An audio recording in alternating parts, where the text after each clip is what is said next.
Hello and welcome. In this video, we'll look at k-means accuracy and characteristics. Let's get started.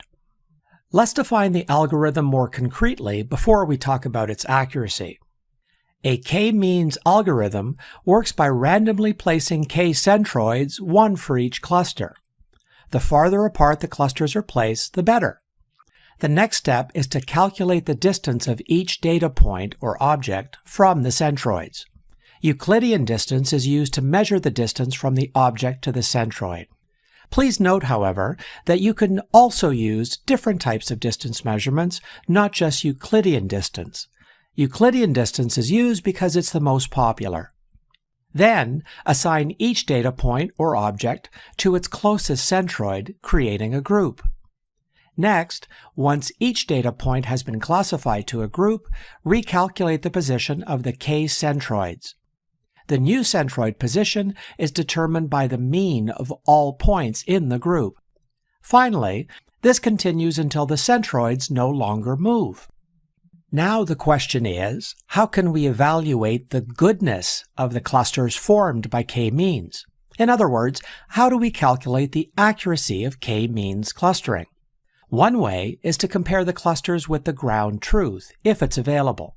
However, because k-means is an unsupervised algorithm, we usually don't have ground truth in real-world problems to be used. But there is still a way to say how bad each cluster is, based on the objective of the k-means. This value is the average distance between data points within a cluster.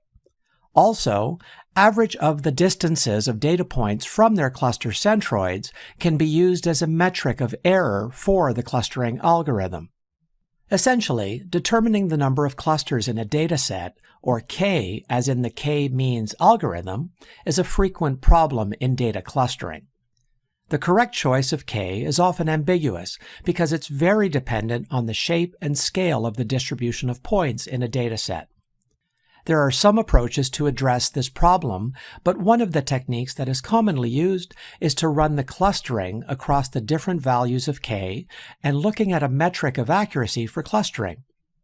This metric can be mean distance between data points and their cluster centroid, which indicate how dense our clusters are, or to what extent we minimize the error of clustering.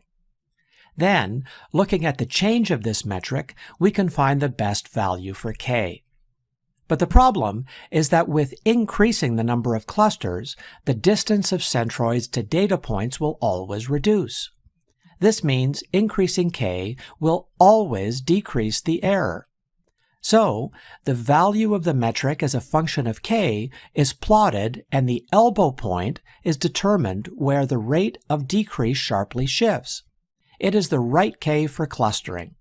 This method is called the elbow method. So, let's recap k-means clustering. K-means is a partition-based clustering, which is A. Relatively efficient on medium and large-sized datasets. B. Produces sphere-like clusters because the clusters are shaped around the centroids. And C, its drawback is that we should pre-specify the number of clusters, and this is not an easy task. Thanks for watching.